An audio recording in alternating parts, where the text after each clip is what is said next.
To say what I know you guys all are expecting me to say because I say it every Tuesday. I am so excited. It's my favorite day of the week and favorite time of the day because I have yet another fantastic woman as a guest that's just going to impart some little bit of different knowledge that a lot of us in corporate America really don't take time to focus on. And that is our well being, our mindset, how we take care of ourselves, our inward selves. And you guys know, you hear me say it all the time, who we are personally is who we are professionally. We can focus on those certificates. We can focus on getting the degrees. Nothing wrong with that. We can focus on having great work product. But if we don't take care of ourselves, if we don't recognize when we need to relax, when we need to take a breath, if we don't put in tools into our daily lives that allows us to breathe, to check in, to decompress, to take a moment, then all those other things we aspire to do, hitting those home runs, being noticed, getting that next level opportunity, not that it won't happen, but oh my gosh, it'll be an unnecessary struggle. And we won't be as truly our best selves that we can be. How about that? We will not be the best selves we can be. So that's why I had to have my girl on tonight. You guys, I'm telling you, this is going to be everything. So let me get into letting you know who's with us. And this is Amanda Muhammad, who is a mindfulness-based stress management consultant. She is currently pursuing her PhD in business psychology, studying psychological safety. Amanda holds a master's in organizational leadership and a bachelor's degree in management and leadership. Amanda is a certified mindfulness trainer, a compassion fatigue trainer, and a yoga instructor. After several years of experience in corporate America and education, she found love in teaching others and helping them maximize their potential. Amanda now spends her days teaching accessible ways to take a preventive approach to stress management. Further, she teaches professionals how to introduce these techniques to their staff, their students, and clients as a foundation for social emotional learning, restorative practices, and building resilience, which is what we're going to talk about tonight. She facilitates a variety of trainings and serves as a to organizations both across the country and internationally. In addition to in-person training, she runs a web-based education platform, Mako Mindfulness, created to guide you through her signature framework of evidence-based practices that change the way we process and respond to stressful situations. See, I'm telling you, this is everything. Amanda, sweetheart, welcome to Being Brown at Work Live.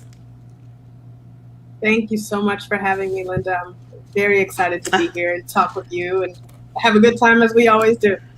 As we always do, yes. So I met this woman not even probably 2018, 2017? 2017, I think is when we met, right? No, 2018.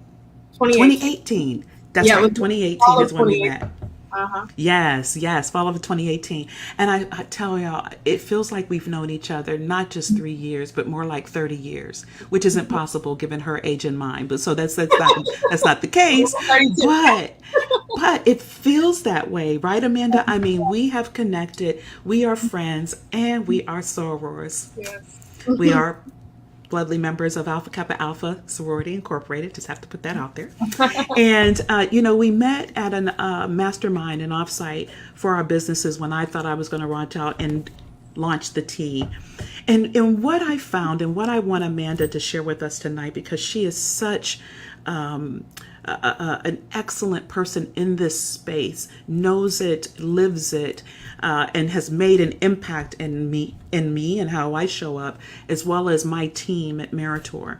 And that's why I had to have her on tonight with us. So Amanda, let's kick off our conversation because, you know that people that are watching us now, and I've got a few people saying hello to us here in the comments, we're in corporate America. We're women that, we're on this career journey. You were there at one time. Yeah. So share a little bit about your experience in corporate America and what led you to kicking off and on your own with Mako Mindfulness. Yeah, so thank you. Great question. So as you heard, my background is management leadership, organizational leadership, and now studying business psychology, psychological safety. And when I was a student at the University of Kansas, I was, a business kid, and I had full intentions to climb the corporate ladder. I thought I was going to be someone's human resources director. And when I left college and got into my first full-time corporate gig, I looked around, and a lot of the people around me were pretty freaking stressed, right? And I also noticed that there weren't a whole bunch of resources to help anyone cope with it. So I'm looking around and I'm like, this is what I get after college. Like, this is, I didn't know. And so, Right. looking around and seeing people that, were just stressed, right? And eventually, I was working in operations, and I wanted to get into human resources, like I said, and I tried to take this recruiting route and do all of these different things. And eventually I was told I needed to get recruiting experience to become a recruiter at the company. Well, I had to leave my job to go get experience, to get the experience for the role that I wanted in that company, the whole corporate shebang. So I ended up working at a very small recruiting company. And I saw the same thing, high pressure sales, but very little resources for us to cope with it, right? I mean, that's just recruiting, right? Like the Yes. sales game. And so once again, seeing the exact same things. And eventually I quit that job the same day. I'm pretty sure I was going to get fired. If any of you all are watching this, hello. And I ended up stumbling into education. And I started out as a substitute teacher, but what I saw, I always say whenever I'm telling this story, I'm like, there was all these kids and there was color and artwork on the walls, and it was so much different than what I was used to in corporate. And Right. the kids were fun, and I always say I was getting socially appropriate hugs, like it was great. But a lot of the teachers were very stressed. And so I just sat back and I thought, I'm like, everywhere that I've went since college, everywhere I looked around, people were experiencing a lot of stress, Yes. and there were very Yes. few resources for us to manage it. And I remember one of the teachers at the school going, "How are you always so damn happy?" Excuse my language, but this, Yes. that's what he said. And I was like, I thought about it, and I was like, I stick to my morning routine. I do these different exercises throughout the day that help me to build resilience. I also have things that I do after work that help me to break up my day. And I started eventually teaching those practices to the teachers that I worked with, and started to see a difference in some of the people that I worked with. They were starting to benefit from that. And I always knew I had an entrepreneurial spirit. And while I wanted to do the HR track, what I always said was, I want to help people maximize their potential. And so Yes. I feel Yes. like I found a way to do that. It just wasn't the way that I thought it was going to look. And so Yes. I decided, I got to a point where I was like, teachers deserve better. I was like, people who are working in these corporate roles, they deserve resources and tools to help them Right. to get through, because a lot of times people really do want to be there. But then you get into this mill and it's just work, work, work, work, work. And you start to forget that bigger purpose of why you entered that role originally, right? And so Right. I wanted to Yes. help people get back to falling in love with what they were here to do, especially when you worked in like helping professions and things like that. I think teachers and nurses. And as I learned about things like compassion fatigue and stuff like that, I was just like, our employees deserve better. And so I Yeah. decided one day, I said, you know what? I was like, at the time, I was like, I have no kids, no man, no land. I said, I am going to quit my job and figure this out. And so I started doing this work full Yeah. time, and started the whole training journey of taking the resources and the knowledge that I had gathered along the years from different trainings and things like that, packaged it, and began selling it to organizations. Yeah. And it's beautiful. I mean, you said something that I think is so extremely critical. In order for you to truly love what you do, Yeah. you've got to find a way to decompress, a Hmm. way to release the stress, a way to Yeah. get on the other side and find that ability for the resilience piece to step in, which is why what we're going to talk about tonight. And for, Michelle, thanks for joining. Michelle says she's revved up to learn. She needed this. So that's what I wanted to talk about tonight.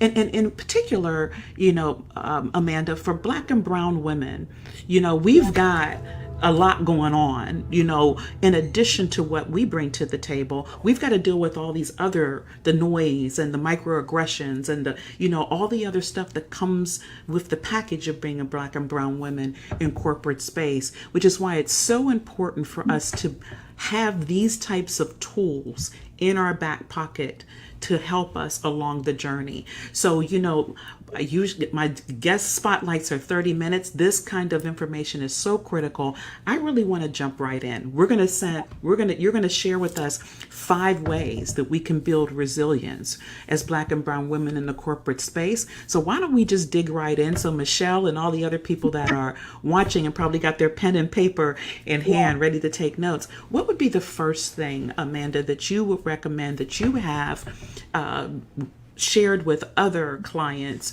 and that work? What's the first thing that we need to incorporate so we can help build our resilience? Well, the first thing I suggest is taking a preventative approach, which you mentioned when you said my bio and things. But, it's so important as you think about preventative approach. So before the stressful event even happens, like before something even bigger happens, making sure that you're taking care of yourself along the way.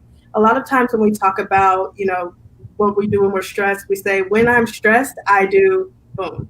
I want you to be doing this along the way before the stressful event happens so that you're already taking care of yourself and already building out the neural pathways in your brain so that your brain knows what works well for you. And, you mentioned something really important as you talk about the different things that we experience in the workplace, especially as Black women, things like microaggressions, and also taking into consideration what we're seeing on the news all the time. Yes, when we look at statistics, a lot of us just by default have to become activists and have so much exposure to so much traumatic information and things that we're also taking into the workplace. Right. And, what the research says is that when you look like what you are like advocating for, it hits you on a deeper level, right? We have to be very cognizant of everything that we have going on. We have to be cognizant of the statistics of stress and our health in the Black community, and be very proactive and take preventative approaches to taking care of ourselves.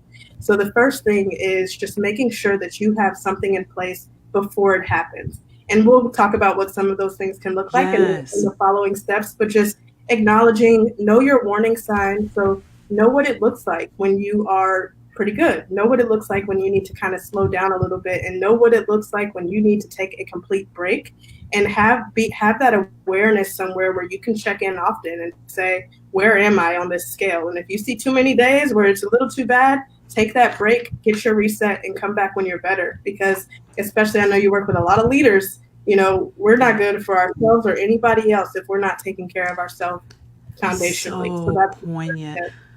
Oh my gosh, Amanda, what you just said is so critical and spot on. When you see on a regular basis on TV, on our phones, notification, things that are happening to individuals that look like us, that are within, it lands on us and it stays with us. And as I always say, and my people know, who we are personally is who we are professionally. There's no way you can separate that, right? And I know, Amanda, you were incredible when you worked with me and my team last year after the horrific situation we saw happen to Mr. Floyd, and we did a serving above self, and that's why you and I are working now with my team on psychological safety. It's critical, and we can't ignore that. So please, if you guys that are with me live, if you're catching us on the replay, that what she just said is so important.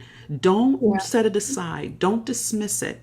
And then understanding that you are going to be affected by it. So putting these tools in place when you're not stressed so that they become part of your regular routine and DNA. And like you just said, Amanda, your brain will kick in. Beautiful. Exactly. What's the next one you would, go right ahead. I just want to quickly add to that too, right? Because right now, whatever you do in response to your stress is kind of what you do by default. So we have to do that in advance to train ourselves so that when we're under stress, the part of our brain that actually can't like thinks critically and knows Yes. we need to do or moves into that default, it has a resource that's helpful for it. So we want to be Yes. proactive, and that's how that helps. Um, Beautiful. my second tip is to start your morning strong. And I know there's some folks that are like anti morning routine. And even if you don't wake up at 5:16 in the morning like I used to, I highly suggest, honestly, y'all, if you are open to it, please get up earlier. But if not, that's okay too. Okay. But how you start your day matters. Okay. Even whether it's at 5:16 or 7:30 in the morning, how you start your day makes a big difference. So put something in place so that you are preparing yourself for the day that's ahead. I know that I've noticed a big difference especially when I worked corporate. I had this. I would go through these seasons, and some seasons I would roll out of bed and throw on whatever I had and just run into the workplace like I'm here. What's up, right? And but when I would get up and take my time and have my tea and do my devotional and have that Yes. time for myself before the world started tugging on me and telling me what they wanted, when I could set intentions for what I wanted my day to look like, it was a Yes. big difference. So make sure that you're starting your morning strong, whatever that looks like for you. I tend to do devotional stretching, get a workout in, move my body for about 20 minutes. As you may recall from training, we don't just store Yep. stress in our minds, we also store it in our bodies, issues and Yep. tissues. So let's move, right? But Yep. finding some Yep. things that you can do in the morning to set yourself up. And if you can, avoid that phone in the morning and just take some intentional time for you. And the reason why I also advocate for the earliness, I know it's a lot of people that are against it, but the reason why I advocate for that is because you have this time before the whole world is super busy and starts Yes. where no Right. one else is really up and active, that you can have that time more for Mm. yourself. You know what I mean? Right. Oh, So it's yes. like, because once by the time like 8 o'clock is rolling around or so, my phone starts ringing off the hook. Yep. And Yep. so I know that if I get up earlier, then I don't feel the pressure to feel like I have to respond or I have to, I just Yes. have some time to myself to kind of get intentional about what I want my day to look like. And I typically find that when I do that, my day looks better. Oh, yes. I so can relate. I don't always Yeah. do the early moving stretching or whatever, but when I know whenever I am intentional about taking that time in the morning before I pick up Mhm. my phone, before I do whatever it is, to really just settle. And what I love that you just said is set an intention for yourself. I know Yeah. that's a yoga thing because I do yoga too, and my instructor always says, okay, set an intention for your practice today. But you folding that into your regular routine is so important. What Mhm. is my intention for today? Is my Yeah. intention to give grace? Am I going to give myself grace for the day? Whatever the intention is, and it doesn't have to be super complicated. And I Mhm. also love, the fact that you talk about your devotion. I know when I'm writing in, I listen to something's playing on my phone. It's YouTube. It's inspirational devotion, Yep. or I'm playing music that's uplifting, that's inspirational, and I feel great by the time I get out of my truck walking in. Right? And you're right. It Right. so sets the tone. Love those two. Okay, let's go right into the third one, Amanda. What's the third one? Okay. It makes a difference.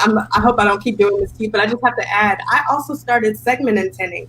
And so what that means is throughout different parts of my day. So I have my intention in the morning of what I want my day to look like, but also as we kind of discussed a little bit earlier, I have my intention for this meeting. I have my intention, for this call or this time that I have, or for my homework, or for the different parts of my day, being clear about what I want those to look like too. Okay.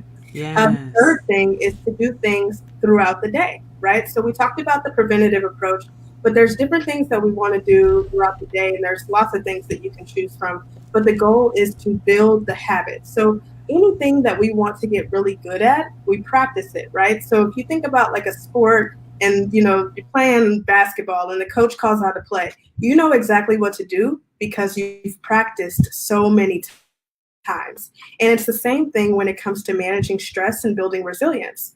the more that we do something, the more likely that it is to be a habit for us, right? And so when life calls out of play, we already know what works well for us, right? And so Yes. doing little things throughout the day to help you strengthen that habit.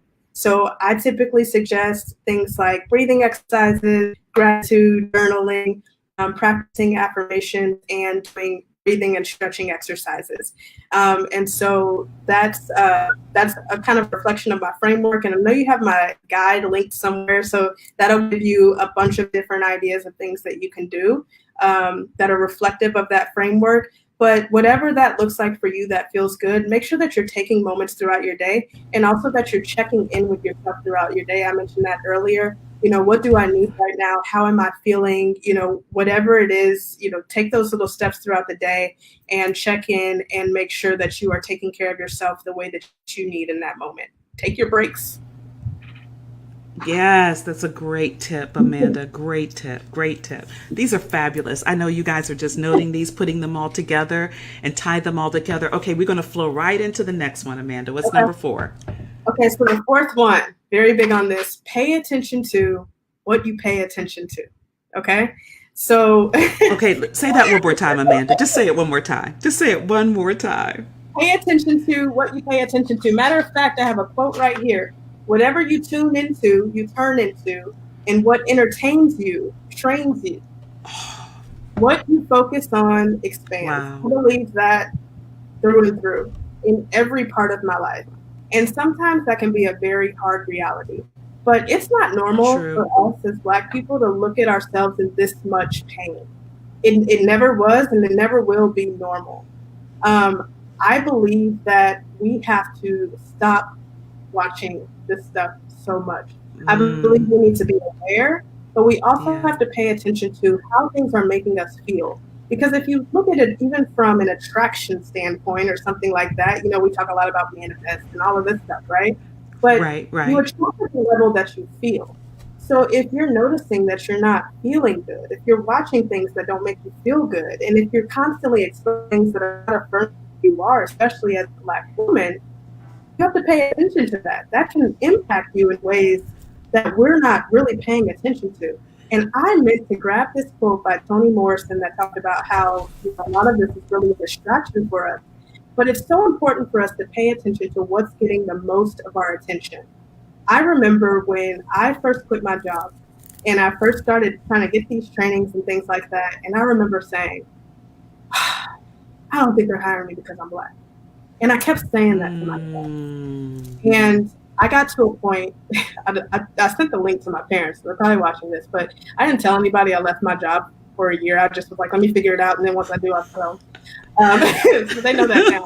But I remember saying that to myself, but then I was in this little pickle, right? Because no one knew that I had left my job. And I'm sitting here and I'm like, oh no, they're not hiring me because I'm Black and because my last name's Muhammad and because all of these different things. This was what was going on in my head. Right. And I remember sitting down and I was like, okay, you have a choice because the lights at some point will be cut off. And I said, I have to change the way that I'm thinking about this because I had an understanding of the power of my mind, but I also noticed what I was saying to myself on repeat. And so I decided, I said, you know what? I said, look, the Black ain't going nowhere. So I'm just going to have to lead with my excellence. I knew that I was an incredible trainer. I knew that I was really good at what I did. I knew that I had received affirmation in other ways. So I chose to put my focus, I chose to put all of my focus on that. And once I did, opportunities started flowing in. And so I truly believe that what you focus on expands. And it's not to dismiss the very real things that we experience as Black women in corporate America or working or anything like that. But it's to acknowledge that what we focus on expands. And if you believe things like life and death is in the power of the tongue, if you believe things like what you focus on expands, then you have to understand that it works in the workplace too. And so when I'm hyper focused on, the pain or the disparities and things like that, that's what I see more. And when I'm hyper-focused on Black joy, when I'm hyper-focused on Black success, when I look at women like you, when I look at people who are at the table and look at stories of overcoming, I see that for myself too. And so sometimes this can be a hard reality, but what we focus on expands. And I encourage everyone to look at more stories and examples of Black joy, Black success, because that's out there too. Oh my It's gosh, just not Amanda. what sells. And It's so not what sells. It's it's not not what sexy. sells. You're right. And they know that.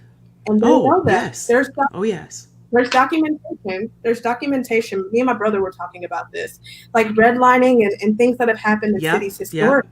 There's documentation about, when they walk out of their house, they will be so depressed because of the state of the environment that they're living in. And when they're depressed, the crimes will rise. They know these Rise. things. They know what it looks like when we have exposure to our own people in our own environments and pain. And they knew what was going on, the people who Yep. created a lot of the societies, Yes. years Yes. ago. And it's the Yes. same thing, it's just in different ways. So to get us to hyper focus on some of these more painful issues, I think unfortunately is a little strategic. And I think that we have to take a way to take that power back and to build resilience is to say, and you know what, I'm Black, I'm gonna show up and I'm gonna show you Black excellence. Excellence. Uh-huh. Exactly. I'm gonna show you that. Oh, Amanda, powerful, powerful, powerful. To the point, Marcello, my dog, loved it. He had to bark and shut. But powerful. That is so real. And I often say, this negative self-talk, that is what we Yeah. have to kill. And so to Yeah. your point, what you focus on is what becomes real. What you see, I mean, that's truly, we can create that destiny. There's so much power in our words. We have power in our words. And so it's Yep. critical that we tell ourselves what's possible, believe that, and continue to speak it into existence. Yep. Oh my gosh, Black confidence. what you just, yes, Black excellence, Black joy. Black confidence, And Black joy, Black abundance, yes, Black luxury. Focus on those things and watch that expand too. And it's yes, not going to make absolutely. anything go away, but I focus on what can I actually do about these situations too, right? So where Yes, can I put my money? Where can there I you put go. my vote? And so that what can I do that still allows me to sleep at night too? And Yes, good and point. Good you know what I point. mean? So again, it gets a little challenging because it's like you don't want to be dismissive of the very real things that are there. You don't want to be No, ignorant of it, but you do have to be aware and understand how these things can impact you when we yes, hyper focus on them. It just yes, is what it is. I what mean, it that's just, is.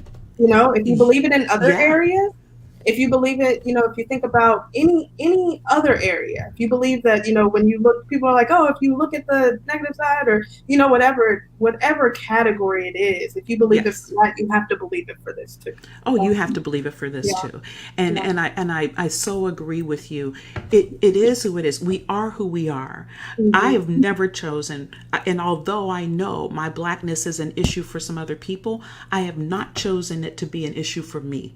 So Mm. therefore I show up Yeah. in my excellence. Yeah. I show up in what I know I bring to the table and the value I bring. And the Mhm. rest is their issue. But the Absolutely. rest is totally their issue. We're Absolutely. getting close to time. You've got I the fifth know. one, and I do have a question here that I want to try to answer as well. Let's get into your fifth one. And Michelle, I promise you, if we can get to your answer, we will. If not, you'll see a follow up. I'll make sure Amanda addresses it for you later, Michelle. So, what's your For fifth sure. one, your fifth step? Okay. Yes. I'm going to go fast. Have a transition routine. So some of us are still working from home. Some of us are going back into the workplace. Mm, Either way, find a way to transition from your work day to the rest of your day. One of the things we talked about off camera, Linda, was just making sure that people, have a life outside of work as well, right? yes, And making yes, sure that they're yes. taking care of themselves for the workplace, but it's not just for the workplace, it's also for you. And a lot of you all are leaders. So understand, we hear this saying, like, people don't leave work, they leave leaders. They leave, the people that they're working under a lot of times, right? Right, So right. you're taking care of yourself for yourself. You're also taking care of yourself for your team. But make sure that when you are done for the day, you close that laptop, you go. One of my transitions is I used to do dance class on, Wednesdays and Thursdays every week, or, go for a walk or do something to break up your day and to say, okay, work is done now. Now it is time for me to have my evening and do the things that I want to do and pour into yourself so that you are not just Mm, working, going home and repeating the cycle. Make sure that you're continuing to find ways to break that up. And so the next day, just so that it's not all work. yes. Yeah, Exactly. No, beautiful. That's so needed. yeah, That's excellent, excellent advice. These have been powerful. And with every time, this 30 minutes just flies by. Michelle had a question about yeah, advocacy. What if you are an advocate, you try to demonstrate Black excellence, but you're also an advocate? You have to dig in sometimes to the pain from time to time. yeah.